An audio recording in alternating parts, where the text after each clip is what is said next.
up until that last play, really. We saw some really good execution from 8-Bit, but Glaive were the ones piloting that game from, I want to say, minute 9.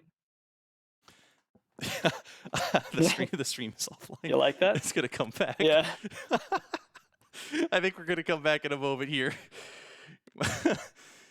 I'm casting and also producing, and I clicked the wrong button. That's unlucky. That's unlucky. Are we back? I censored Mercy. He's putting the hurt down onto your computer as well. I think we should be back. I see us as being live right now. Okay, we're back again. I apologize, everyone. We had production difficulties. We're having more production difficulties. It is hard to produce and cast and listen to things and press buttons at the same time. There's a reason multiple people do these jobs, but we're fine. You're doing great, Coleslaw. I appreciate it, but with that, I mean, with what we just have, Glaive Esports Prime walking away with the win. 8-Bit Esports now having to win in Game 2. Do you have any final closing thoughts before we jump into that next setup? I mean, I think what we saw there was a pretty straightforward game plan from Glaive Esports Prime. You call it out before draft even started, or when we were halfway in draft, I suppose, is that Zadox and Censored Mercy have a lot of kills in this league. They are leading the league in kills. They just add 13 and 17 to their stats. That's only going to throw them up the leaderboard even further. And if you're 8-Bit Esports, you have to look at that and you have to think, well, we just can't let that happen again. You need to adapt. You need to find some way to pick safer, play safer, support your top side of the map, stop Zadox from snowballing quite so hard, stop Censored Mercy from getting so far ahead on this Camille, because if you get the side lane threat ahead like that, even when you get these huge messy fights and things go horrible for Glaive Esports Prime, they do find themselves successfully falling back onto, well, we just have a Camille and she can go push in the side lane and no one can fight her, so it's fine. And they're able to rely on that. It's what gets them that inhibitor. It's what exposes the Nexus. It's what eventually closes out the game. And that's the kind of thing that you can't allow going into Game 2. Absolutely not. We'll see if 8-Bit can address that problematic way that Glaive Esports like to play in Game 2. Whether they can match it or find an answer elsewhere is yet to be determined, though. We'll be hopping into Game 2 in just a few minutes. Don't go anywhere.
Welcome back, folks. It is me, Dia, joined by Coleslaw, and once again, keeping with tradition, we are halfway through the draft already. 8-Bit Esports versus Glaive Esports Prime. It's game 2, and 8-Bit have swapped sides. Yep, and hey, to our credit, we're a little earlier in draft than we were last time. We actually get to talk about these first picks. We saw Seraphine fall through pick and ban, and even fall through blue side first pick.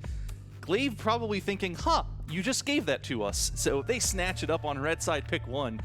Don't mind if I do. Seraphine, one of the strongest champions in the game right now, pretty much works anywhere on any composition. Builds Moonstone and everything's fine. I mean, 8-Bit are going to have to build Grievous Wounds this game is what I have now, because they, like last game, it just isn't going to fly this time. Yeah, against a Seraphine, there is no option, there is no choice. Either you build Grievous Wounds or you lose, and you kind of need it on like 3 people because she just heals everyone all the time. So if you're not constantly applying it with every little bit of damage that you do, she will keep her team topped off. It's very oppressive. And that, I think, is going to be the name of this game for Glaive, is keep the Seraphine alive and play around her. That's how teams usually pick and play with her. 8-Bit, of course, going to have to find a way to get on top of her, so you see them going for these very reliable engage tools. They have Gragas, they have Nautilus, they have an Aphelios who even, with the Severum, I believe, can drop that root from very far away and catch that Seraphine out, and that's all they're going to have to do. That's really action item number 1 for 8-Bit in any given fight. Find and eliminate the Seraphine. Yeah, I expect with Glaive's next round of bans, they'll be trying to take away some of the dive options that we can see from the top lane. Dan Izzle maybe wanting to go for that Camille. Glaive will take away the Aurelia that he did pilot last game, which is funny. A little bit of a gauntlet throw, I suppose. Yeah, I think it's interesting that Camille actually did fall all the way through those picks and bans. Glaive simply choosing not to run that Camille back, which is surprising to me. It worked so well that game. It really was just unstoppable, and to shy away from it, I mean, what do you think's the reasoning behind that? Is that just showing off? Yes. I think that if we think about Censored Mercy and how he played last game, the amount of kills he likes to rack up, the fact that he ignored 2 people and went for the Nexus, the fact that he locks in Aurelia essentially not blind, but blind. This is just a gauntlet throw. They don't even ban it away. Yeah, I mean, it might be a counter pick to the Gragas, which would potentially be expected to go top lane here. With Nautilus locked in, you know that's going to be going support, which means that Gragas kind of between top jungle and mid. Mid extremely rare. Jungle less popular than top lane at this point in time. We've seen a lot more Gragas top recently, and that's probably where we'd expect it to go. So maybe it is a counter pick, maybe it's not blind, maybe Aurelia, just the preferred counter to Gragas over Camille. I think it makes sense because Gragas, of course, can drop the explosive cask on Camille inside her Hextech ultimatum, and then that ultimate just gets erased. You don't get to keep the walls up, you're just sad because you left it, your opponent gets to leave it too.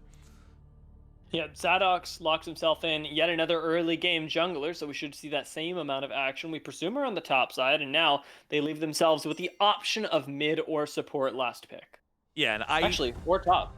I really like the Lee Sin for Glaive. After seeing what Zadox did on the Rek'Sai and seeing the Rek'Sai ban come in, I think most teams in most situations shouldn't be picking Lee Sin. It's kind of bad right now in the actual meta, and it pales in comparison to a lot of stronger jungle picks, such as the Udyr or the Olaf. But when you're popping off for 17 kills in a game, you're kind of allowed to pick whatever you want to pick, and Lee Sin's a pretty good way to pick, and just make things happen. He can get away from Udyr, he can find this Aphelios, he has unlimited mobility, he has the ability to go for these insect plays that kicks into a team, and I think that's just going to provide a lot of value for Zadox. And I'd say I'm relatively comfortable believing in that pick. When you pop off as hard as you did in Game 1, you're allowed to go for the slightly more stylish plays. Yeah, Zadox has played the Lee Sin already in Risen Divine, going 8-1 in their first game last week against AoE, so I'm a believer in how he pilots this champion. I'm excited to see it, and he's going to have a decent amount of backline access to go with that Aurelia, and into Azir Aphelios, it's ever so important. Yep, and we see the Azir is going to be answered with the snooze lane. It is Azir Corky. Yeah, we've seen this lane matchup before. Everyone's seen this lane matchup before. Is there anything to be said about it that hasn't already been said? No. No, I don't think just so. wait. Yeah, I yeah. was gonna say. We'll wait for it. I do think that the one thing that can be said about the draft in total from Glaive, though, is that unlike 8-Bit, they don't have a front line, and I'm unsure about how much of a deciding factor that's going to be. Yeah, I agree with you that this is in high octane all damage composition, but it's a little short on peel, a little short on frontline, a little short on the ability to support some of the picks they've made. Irelia, Lee Sin, Corki, they can be self-reliant champions that go in and do their own thing. They don't really need much in the way of team support. But Seraphine and Misfortune, on the other hand, they really want someone to stand in front of them and protect them, and particularly into Gragas and Nautilus and Azir and Aphelios and even Udyr. There's a lot of CC coming out from 8-Bit that they can throw onto these more mobile, vulnerable champions. If they're able to blow them up, fights can get a lot harder for Glaive. If you can get the Seraphine, you can get the Misfortune. There's never going to be a great time for this Misfortune to drop an ult, unless it's just like the perfect storm of 8-Bit convening into a choke point where the Misfortune's behind a wall, and then, you know, you can make it happen. But in river fights around Dragon, where these teams are just kind of scrapping for position, it's never going to happen. There's no one that can keep a Gragas, a Nautilus, and an Udyr off of this MF, and that's going to cause problems for Glaive.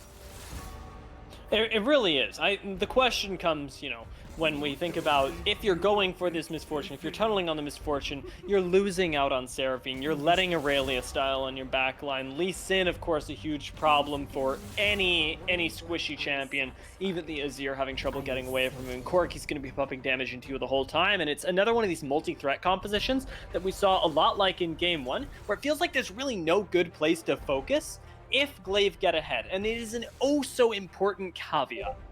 Yeah, if they get ahead, feels like the kind of thing that might be a little closer to, I feel relatively confident they'll get ahead. I think that's what they're expecting here. That's what they're drafting for, is they're saying, well, we got so far ahead last game, like, why wouldn't we expect ourselves to get ahead a second time? And if it works, then they're going to be able to snowball the game. They have so much damage, they have so many threats that getting ahead means that they just run this game over. But if there's a bit of hubris, if things go wrong, if they go for a turret dive and it backfires, or 8-Bit surprises them and makes some counter plays, you get a good counter gank from Thirst on this Udyr, and something goes down in a way that Glaive doesn't expect it, and suddenly they find themselves on the back foot, it can snowball the other way very quickly. Yeah, I mean, I'm already pleasantly surprised by what 8-Bit have shown me, which is that they can adapt from Game 1. We looked at the Gragas first pick. Gragas, such a good neutralizing laner. It's one of the reasons why he's so strong, is his ability to just straight up not die. We'll see if that holds up into Censer of Mercy, of course, but with things like Udyr and Azir, you've secured yourself a top side that is really, really safe, and your bot side is going to scale almost infinitely with something like Aphelios Nautilus. So I feel like you've taken the way that Glaive Esports like to play the game, where they like to focus, and flipped it on its head, saying, well, we're just not going to die there. Now what are you going to do? Yeah, and I think you're right to call out Aphelios Nautilus in particular, because this was a lane where they double counterpicked. They saw Seraphine and Misfortune locked in as R1, R2. They'd only picked Gragas, and they got to say, well, that's your bot lane. Let's pick the bot lane that we want to go up against that with the most. And that was the Aphelios Nautilus. And the reason you go for that is that Nautilus, just really strong into both of these champions. He can get CC'd by Seraphine if she gets that double E. He can find himself stuck in place, and that can be risky. But if you can avoid that, if you can get the hook, if you can get the depth charge, if you can get anything connecting onto these two mobile carries, 8-Bit have a bot lane that can get ahead. It's just a matter of that happening while top lane doesn't get behind. And that's going to come up to this Gragas pick, to come to the Udyr, to kind of show up and help out where necessary. And if they can swing that, then I think they're in a much more comfortable position than they were in Game 1. Yeah, there's still a big if there, because the execution of Glaive Esports, the knowledge that they had in the mid game in Game 1, is something that I'm not sure 8-Bit are going to be able to address immediately, but the only way we can find that out is by getting into the game, Coleslaw. So we will meet you guys there in just a few minutes. We're taking down Spectator Delay just before Game 2 of 8-Bit Esports versus Glaive Esports Prime.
Welcome back, everybody. We've hit the rift once more. 8-Bit Esports swapping sides now on blue. Glaive Esports Prime taking the red side. It's going to be what we expect to be another exciting game, although if 8-Bit have their way, it should be a lot slower than game one. Yeah, and 8-Bit just needs to kind of reset here, think about things a little bit harder, try and avoid what went down in game one, where, I mean, they got run over, right? Like, there's no other way to put it. You actually see them going for what looks like a cheeky level 1 strat here. They are all in this bush. They are all invading at the same time. Zadok sees it, though. He'll be able to walk out. It's going to have to be a trade of flashes, if anything, and nothing happening. That was ridiculously close to hook range, and it will actually be the ward going down, an extra 10 gold going to Tilted, but the gold isn't what matters here. It's the XP that comes with it. Yeah, and I mean, you're still going to hit level 2 off the first camp, but you've denied vision. You get a little bit of gold. You get a little bit of XP. Wards give you that, and it means that the Lee Sin, I think, does ward XP mean that you could hit level 3 without doing Gromp or Krugs? I'm not sure about jungle. I do know that solo lanes are going to hit 2 a lot faster. I believe it's off of first wave. Wow, okay. So that's a big difference maker sometimes. I don't believe in the... I mean, I'm a jungle main. I've never cleared a ward at level 1 in my life. I think that's just excellent timing. It might not make a difference. It might just be that they deny that ward and they say, well, now you won't know where we're starting or where we're pathing to. But you do have a hunch, you know, you invaded and you saw that the Lee Sin was near the red buff, and that can give you at least an idea.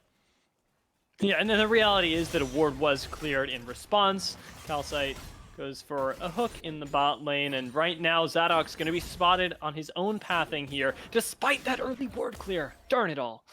Yeah, and you know, it's the best laid plan still can fall apart. You still can get spotted on that Raptors ward, so as we said last game, you kind of get an idea of what path is going down. You see the Lee Sin going from red to Raptors, not doing Krugs, so that's a path that says this isn't a full clear. An early gank may be on the table. He's going to have to do Wolves and Blue buff before he gets level 3, but big trades happening. That was a real nice dredge line, yeah. Calcite clearly has got an eye on the range of this Nautilus.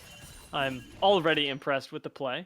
Yeah, and that's, for those who are maybe a little newer to League of Legends, that play in bot lane there is the famed level 2 power spike, where you hit 2 first in bot lane, both your champions hit level 2 off of the 3 minions on the second wave, and when you're level 2 and your opponents are level 1, you are much, much stronger, both on stats and on the having a second ability, which is a huge deal. And it means that basically any fight you take as 2 level 2s versus 2 level 1s is going to be a win, short of like going in and taking turret aggro. And so if you're able to get that, you're able to force a trade on that level spike, then you get a lot of extra health. You get a win, you force out their sustain, and you're just stronger for much of the rest of laning phase. It can get you a big advantage. Not a huge advantage in this one because the champion known as Seraphine exists, but, you know, at least you burn some of her mana.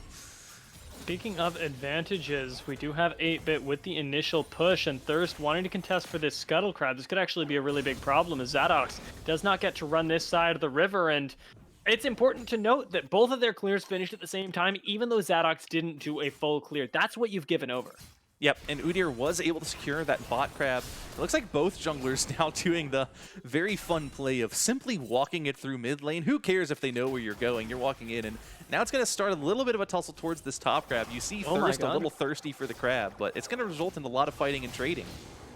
Yeah, now we got a 2v2 top side, and I'm not genuinely sure who wins this. I feel like Censored Mercy and Lee Sin actually have a really good go with their early power, and 8-Bit Esports recognize that, will back off. Unfortunately, don't get two crab Zadox. Yeah, and Thirst saw the idea. It was, let me finish off this crab and then run through mid lane myself and try and fight for the second crab. It's just that play was a little too slow and a little too late, and it ends up wasting a lot of time. Whereas if you had just recalled, you could have gone back to base, got your boots, got an item or two, and then run back onto the map and cleared your Gromp at the same time as you just did, but this time with items instead.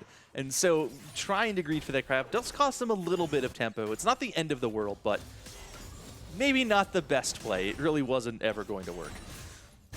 Zadox spotted on another ward going through mid lane, and Cinna staying a lot safer on the Azir this time. It's a good adaptation from 8-Bit to recognize that Zadox getting ahead was a big problem for them in the first game. You can see the wards that they're putting down have clearly adapted to recognize where exactly he is, and there's been constant pings on this champion. Right now, another invasion for Thirst, trying to push Zadox out of his own jungle. Knows that mid is recalled, that with a teleport in, he could be in trouble. Both teleports actually channeled in the mid lane and has the backup of his bot lane, so we're just going to see some aggressive posturing.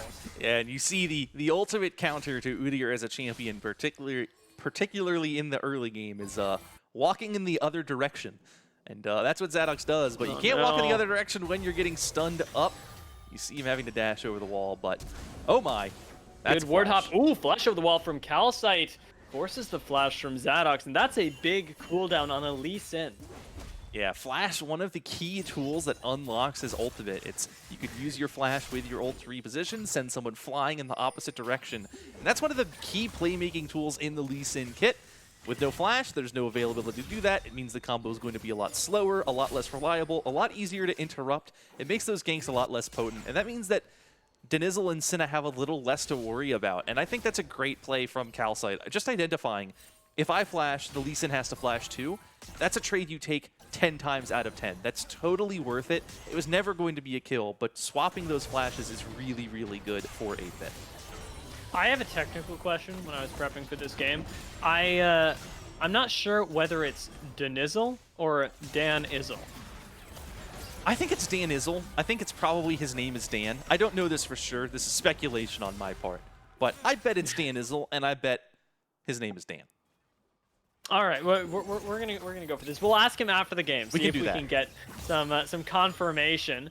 For the moment, though, it can be confirmed that Aurelia is doing pretty well into Gragas, keeping even in CS, and of course going to hit that power spike a lot earlier, like we had talked about. Clearly already feeling very confident in the lane. Yeah, once again, full build on this Irelia with that Vamp Scepter. No more items necessary. Actually, you see a blue buff handoff trying to go over. Not going to succeed. Still get the smite down. Does get smited. Thirst actually could go down. That second Q will not be up or connect from Zadox. But the invade is spotted out. Actually will go under the tower. Oh my lord. Zadox on the Lee Sin. Classic dodges the cask as well. Doesn't have that level 6 though. Should go down for his sins here. At the investment of quite a bit from 8-bit Esports. Now, plenty of time for everybody else to catch up. Root comes in at a Calcite. He's only level 4 and he gets blown up by Tilted.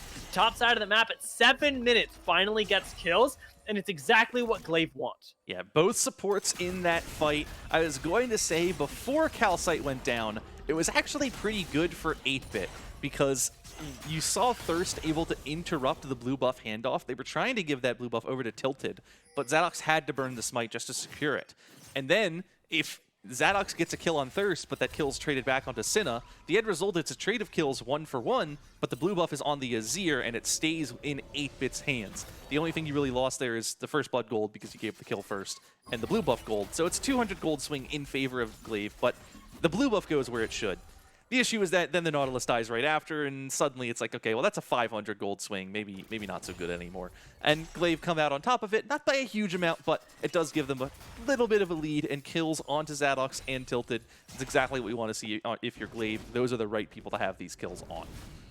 And it's sort of the first drop in the bucket in something that is really underrated in these early game teams, is even if you do get a 1-for-1, you're accelerating the pace of the game, and that's going to go in your favor, right? Having a little bit more gold on your carries is a lot more important than the gold that's going over the enemy team, as long as it's even. And so we'll see if Zadox is able to make use of that on the Lee Sin, that still needs to sort of prove his chops in this early game. Only getting the kill right then still needs to turn into something greater.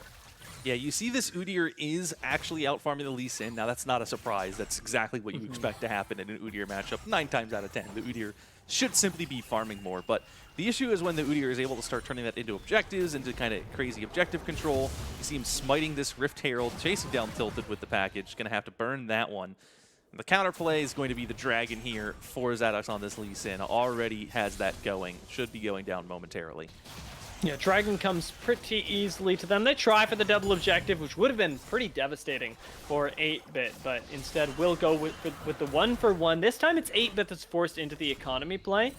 And my curiosity lies in where they'll choose to invest it, because they've got a lot of the late game scaling. Who are they prioritizing here? Is it Cena? Is it Dan Izzle in the front line? Or is it Cleanse? Yeah, and usually with a Herald, it's if you can find a turret to knock down, that's always the best. You just hit the 3 plates. Here's an engage into bot lane, and that's 2 ultimates that don't do anything. Well, yeah, they don't do anything, but they get flash off of Cleanse already in a mobile carry, and those 2 ultimates are going to be off cooldown a lot earlier than his flash. Yeah, I think it was the bullet time was a little late. You saw the encore come in, and that would have hit the Velios had he not flashed. Misfortune or maybe a slightly slow reaction time there, but still, you're right. It is a trade of flashes. Here's a fight in the top lane. Censored Mercy has to burn flash to get away. Oh my god, what a godlike flash, actually. Flashing to the other side of Gragas barrels is so satisfying. Yeah, and I mean, maybe not quite as satisfying as Zadok's just completely breaking Denizel's ankles on the play towards bot lane, but still a really good use of flash. It's one of those spells where sometimes you're tempted to hold on to your flash. You're like, well, maybe if I don't burn it right now, I can hold on to it and save my flash. Against a Gragas, it's not just repositioning you to the other side of the barrel. It's a huge, because the barrel would knock you backwards, you flash the other side, and the barrel knocks you further away instead. You get like triple the bang for your buck when you're flashing to the opposite side of a Gragas explosive cask, and it just comes with so much value to make sure that you stay safe. Yeah, right now, working his way up till that Blade of the Ruin King definitely doesn't want to be interrupted. And it seems like we're going to get a tank Grog as this Thornmail is his first purchase. A wise purchase into the Aurelia, but will it be enough? And she's already running the lane, getting 2 plates on top of that, up 20-odd gold, and didn't go down to that gank.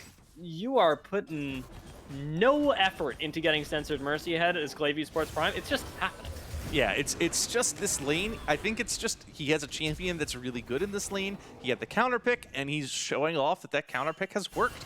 And with a couple plates down, I think you're really happy, actually, if you're 8-bit, because you have the Herald. You actually get to try and swing it down the bot lane here for a play here. You blow Phoenix Main's flash. You're able to knock down 2 plates before the Herald crashes. This bot turret suddenly very, very low. And perhaps most importantly, that Herald not crashing into and knocking down your top turret. Yeah, and it's so important the turret doesn't go down because it would have been a big gold swing. Instead, it just almost equalizes the gold for 8-bit. They put themselves back in touching distance. You can put your 2 fingers together and just tap them. And that's more or less where the gold's at. With the 300 advantage to Glaive Esports, it's essentially a kill. And we've seen 8-bit hyper-execute sometimes is what I want to call it. And a kill can really come from one of those.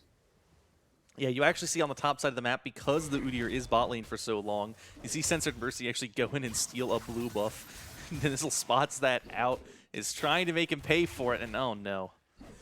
Yet another sidestep, but will it be enough? Good flash knockup is going to take down Censored Mercy. Cinna committing his own flash for that kill is a big price, but I think it was genuinely very worth it. Yeah, I mean, that's denying that blue buff from Censored Mercy for the long haul. You get that blue buff onto the Azir. For the second time now, it's actually Cinna picking up a blue buff via kill transfer, where someone steals it and then you simply kill them.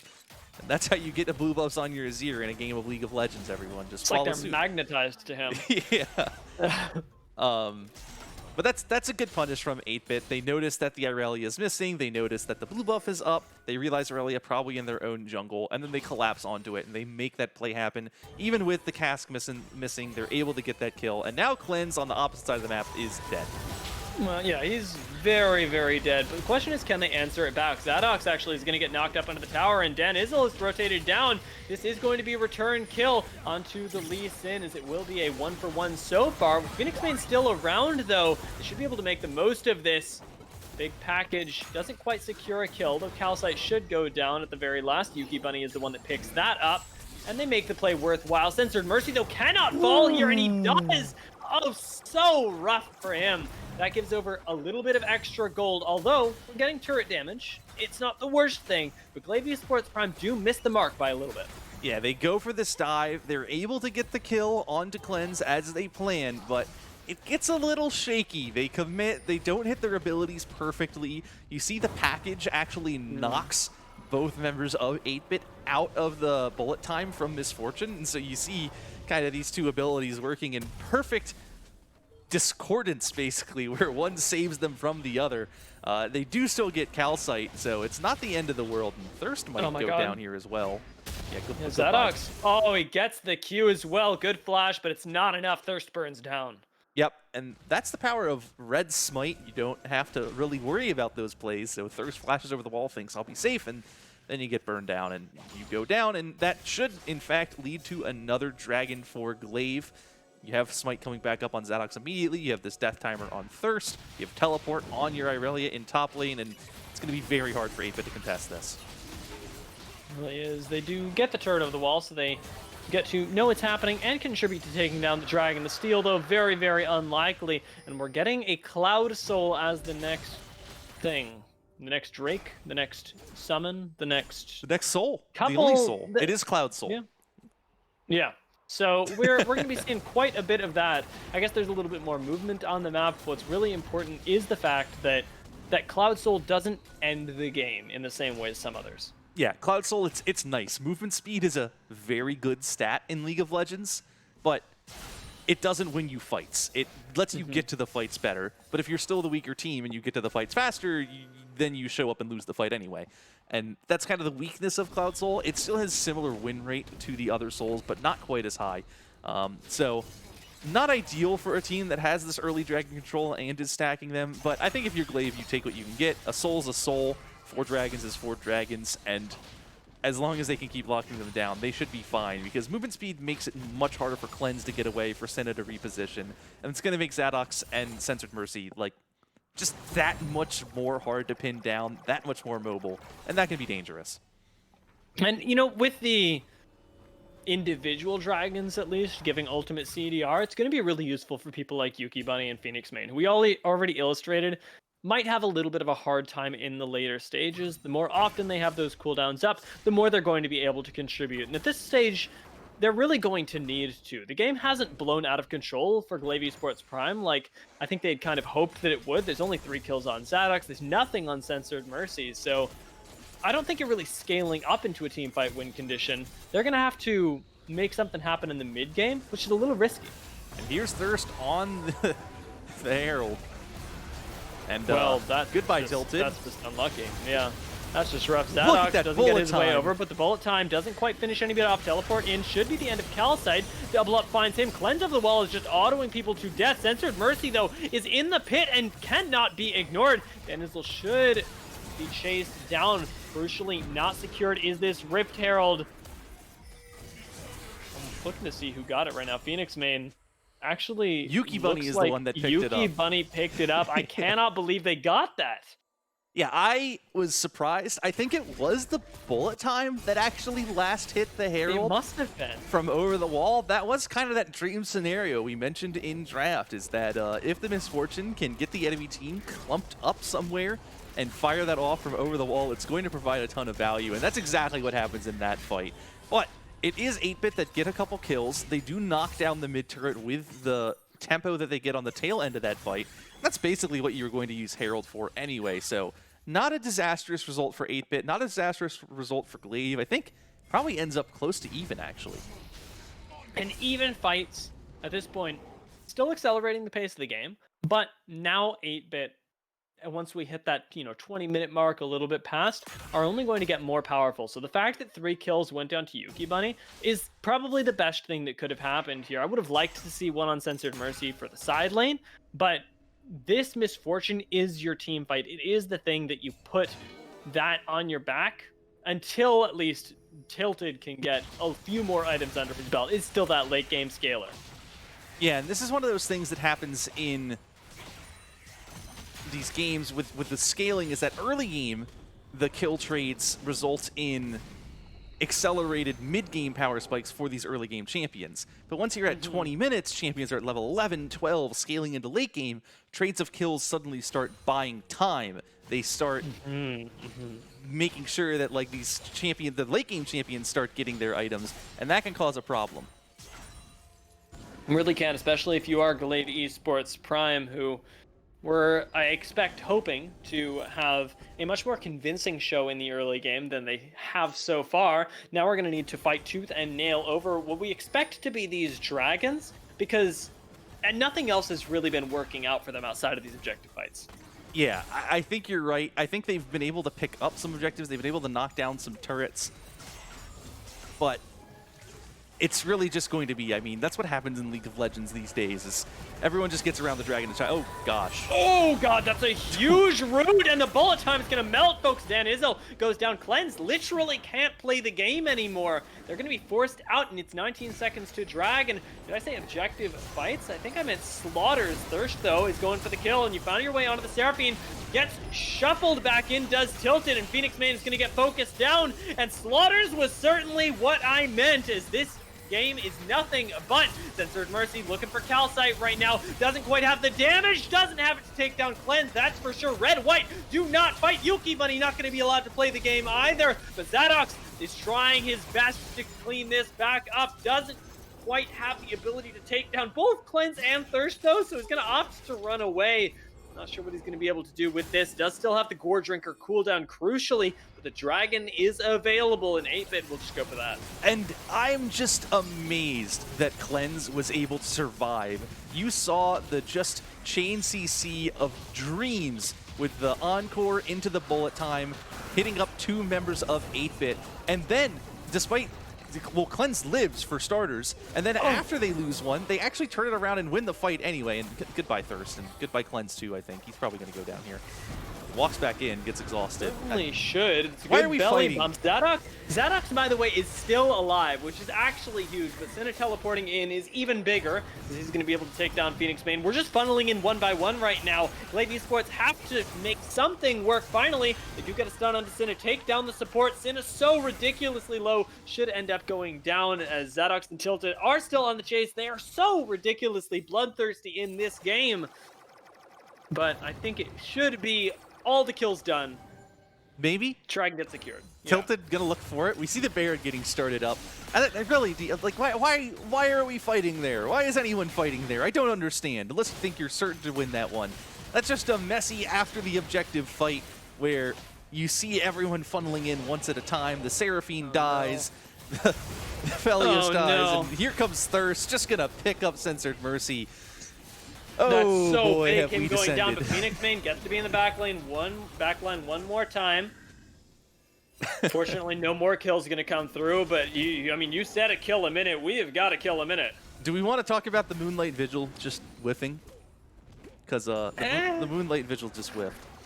Yeah, it's gone. He doesn't need it. It's, you know, he's got Gravitum right now, so you may as well just, you know, throw it out there, see if you get a pick. It was really good fighting, actually, speaking of Aphelios, generally. Fighting around weapons. Yeah. That last team fight, though, Red-White is something that is so hard to coordinate around normally for teams, but 8-Bit do it really well. They know they have the weapons on Cleanse, and they just walk straight into a team fight. He gets to wipe the floor.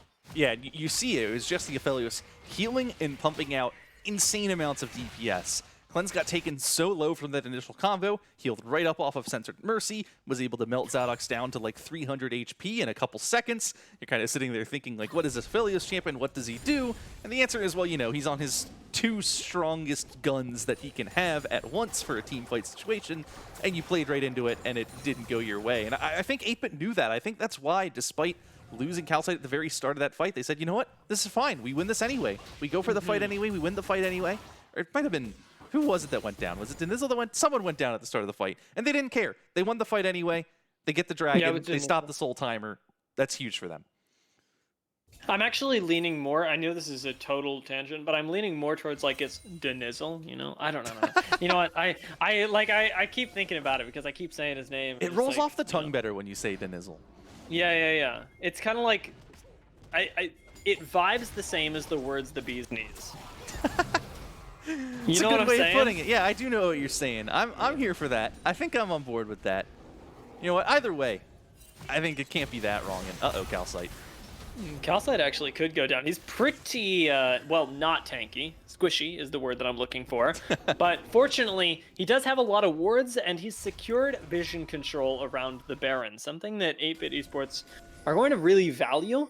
Because of their ability to win team fights, they this time are the ones that can sort of play that chicken game around Baron that we saw Glaive doing earlier. Yep, and here comes Tilted just doing tons of damage to Senna, just saying, I'm going to take this fight, and there's nothing you can do about it. And gets a big health bar, going to force Senna back to base. That may unlock top turret as well, but there's a play on the opposite side of the map. I think today we learned that Censored Mercy does actually win these. Doesn't quite get to continue onto Thirst, though, as Thirst is still looking for it. That flawless duet stands to Nizzle, but the Baron is going down on the other side. He's keeping Chu occupied. Censored Mercy is doing exactly what he needs to do, just buying time, although will it be enough? Could actually kill Thirst there, but more importantly, the Baron goes down in the meantime.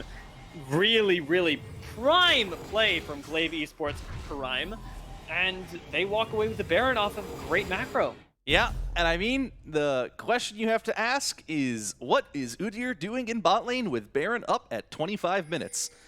And that's a good question. The most succinct answer I think you can give is throwing is probably the best way to put that. Is junglers cannot be on the bottom side of the map when Baron is available. It means you don't have smite. When you bring in a second member of your team without teleport down to that bottom lane, you have a 3-on-4 on the top side of the map. And you see Glaive, no, they win those. They win that 3-on-4. They have the 4 to the 3. Now we're going to fight again. Do you win this 5-on-5 No. though? Thirst is still alive, but that bullet time is so massive, and it's from a flank. What the? How is that allowed? Well, it happened a second time. It's the perfect misfortune ult just again, and Yuki Bunny just pumps out, I mean, all of the damage. It's 2 spells and the fight is lost. I said nope as soon as I saw it. There was no winning that fight for 8-Bit as soon as they got comboed in that way. And that comes close to being game here. They have the minion wave in the right position. I'm not sure they're going to push for it, but they get the inhibitor. They should get the dragon. They grow this gold lead now with Tilted also in the bottom lane, knocking down an extra turret. And what was an even game, 2 minutes ago, you see Thirst and Nizzle going for this fight in bottom lane. They lose the Baron, they get wiped on a dragon fight, they lose an inhibitor, a dragon, a bottom turret, and suddenly Glaive is in the driver's seat, looking good. They still have a lot of time left on this Baron buff, and they can start pushing their lead even further. It's free. They get it all for free. That was so crazy. That was the most insane. Like what? I'm gonna go back and watch this VOD again just to see how on earth that Misfortune was allowed to flank. Point is, Yuki Bunny, I guess, is just an insane Misfortune player with prime positioning, but the rest of the team very much supporting him as well. And 8-Bit Esports a little bit overzealous in the enemy jungle. You talked about, hey, I mean, we probably don't see a full Misfortune on the channel because nobody's gonna just walk into a choke, right? Right? We thought, don't walk into a choke where the Misfortune can just be on the other side of a wall somewhere with nothing to worry about. And yeah, that's exactly what happened. I mean, Phoenix Main hit like a 4 or 5 man encore. You have Yuki Bunny on the other side of the wall, just in the perfect spot to capitalize on it. And that's it. That's just, I mean, you're not going to see a cleaner combo than that very often. That was incredibly well played by Glaive, and it basically puts them in position to win this game as long as they can close this out by the book. They are in a position now where, without making mistakes, they will win. And it's all on the back of that play. It really is. Like, the fact that they are not in contention for staying in the game anymore, but now for winning it is 100% been done in the last 5 minutes. My question is, do we see 8-Bit Esports outplay once again and get one of those hyper executions that they sort of trademarked in Game 1? Now in Game 2, it would be even more crucial, as it could actually turn this not into being an even game, but a winning game, because they still have 0 Aphelios. Yeah, to be clear, it's Glaive are winning right now, but this game is not won. They do still need to execute. They do still need to make things happen. They do still need to win another fight or two. And as you said, it's a 0 Aphelios. These are champions that are still scaling. They are still getting stronger. They will not be getting any weaker as the game goes on, for sure. They're going to get better than their counterparts on the other team as time goes on.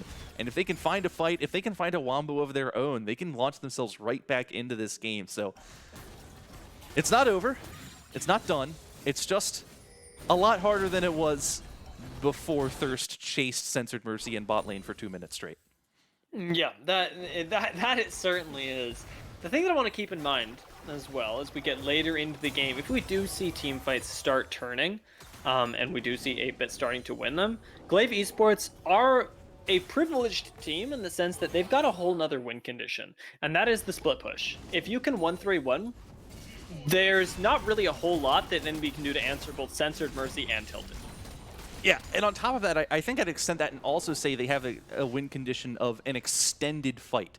That's kind of what Mm. Seraphine unlocks for you, is that when you do damage to an Azir, that damage sticks for the most part. There's no one that can heal Azir up. Azir doesn't have any innate healing in his kit. When you do damage to anyone on Glaive, that damage is going to vanish over time. They have this Seraphine, they have this Moonstone. They're going to get topped back off. So if they can scrap and position and jockey and poke and use this Corki, they can win a fight if the fight takes 2 minutes. You know, if it's just we're dancing around Baron for an eternity while the Aurelia split pushes, that works towards Glaive's win condition. It's going to be on 8-foot to find a good engage, find a clean engage, and stop that from happening. And that can go wrong. And so that can give Glaive kind of a secondary position here. But I'd agree with you, you know. They have some things going for them. I don't think they need to be getting desperate. They don't need to rush, but they need to play smart, and they need to make sure they avoid some things. Yeah, and avoiding, the team fights where people can hyper execute is the big point that I wanted to bring up there. The fact that if you don't feel like you're going to win the team fight, if you want to try and outskill it, I think that you're making a mistake as Glaive Esports Prime, even if it does work out. Right now, though, they do have the Dragon Soul available to them, so they might look to outscale at least one team fight. But look at the pings. Yeah, 8-bit want to trade. You see 8-bit, they're going in the Baron River. They're towards this Baron, but Soul is up. Someone can take that in 6 seconds, and they've just backed off. And a play that a lot of teams go for here that often makes a lot of sense is if the enemy team is trying to force Baron for Dragon, what you can do is send one person to Dragon and the other 4 to Baron, and Baron kind of counts as a 5th champion when the enemy team starts it up. But It's funny that the opposite has happened. instead, they just sent everyone to Dragon. 8-bit kind of said, yeah, you know, we were in Baron position, but never mind, we're just going to reset. And they give away the Soul, and now Glaive has position on the Baron too. And I'm not really sure how that one happened, because it doesn't look like they really fought to earn that one, and now Senna is dead. Yeah, speaking of positions, this is a crucial misposition that could very well cost you, well, certainly this Baron, but likely the game.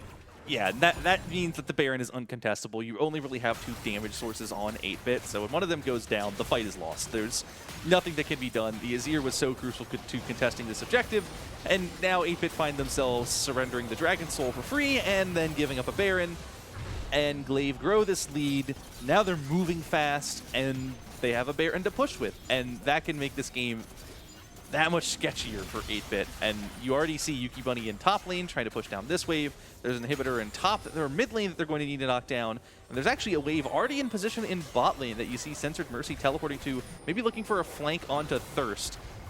And Seems like Thirst. that's the plan here, is the more people you take out, the less people can contest the bot lane push that's coming in. Phoenix Main and Yuki Bunny are just dismantling the base right now. I'm not sure what the ult was. Phoenix Main flashes it anyway, as we do have a teleport into the back line from Cena. Actually finds 2 with the shuffle. Will he be able to finish off Yuki Bunny? Certainly looks like he's going to be able to, but the flash, oh my lord, is going to be able to take him down. And now we get to continue skirmishing this out. Zadox is in here. Cleanse does manage to find a kill, flashing forward, but now he's got no mobility to escape from Lee Sin. Tilted is here, and we're funneling in one by one again, but this time it's 8-bit Esports to do it, and they lose. Yep, and that should be it. It might not be the Nexus. Nah, it should be the Nexus falling. It's going to be the Nexus falling.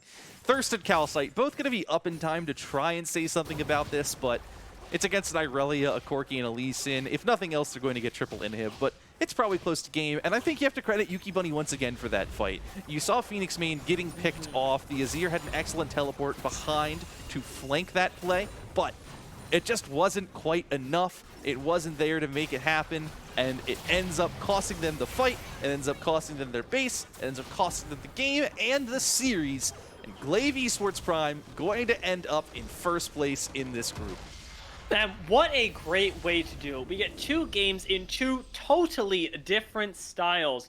The fact that top lane was addressed so well, top side of the map was shut down by 8-bit early on in the game, and Glaive was still able to pop off on the back of Yuki Bunny, who had really flown under the radar in game 1, shows a completely different style, a control of the map that we did not see in game 1, And this team looks even more threatening as they move on to be a 3-0 team, knocking 8-bit esports out of it.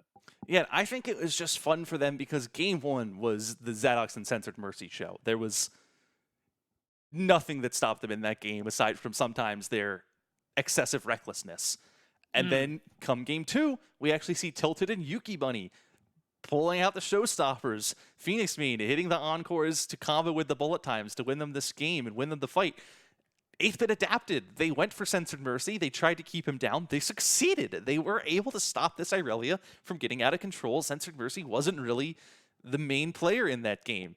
But when they sent their attention that way, it meant that Yuki Bunny and Phoenix Main just made it happen. Tilted got very far ahead. This Corki had 316 farm in 34 minutes. That's a whole lot of farm, a whole lot of gold on that Corki, and they were able to make the fights happen, make the plays happen, and win themselves the game. I am so excited to see this team move on. They have put themselves, excuse me, at the top of their group right now. So this division is looking like it's going to have a difficult time challenging them, as everyone so far has fallen. We'll see who actually steps up to the plate to contest this incredibly powerful team. 8-bit esports seemed like they had a good shot at doing it, so fingers crossed for next time, but it's going to have to wait until then, as all of you are going to have to wait until next time, as that's going to do it for Divine League tonight, didn't it? Yep, that was a fun series. Thank you for joining me on this cast. We apologize for the slightly shaky production issues at the start there. Hopefully we got things sorted out. I heard there were also Discord notifications being played. My bad. Sorry. Rip. We're good, though. We fixed that. It was quiet for the last 15 minutes of game 2. But thank you for joining me. Thank you all for watching, and we'll see you all next time. Ciao.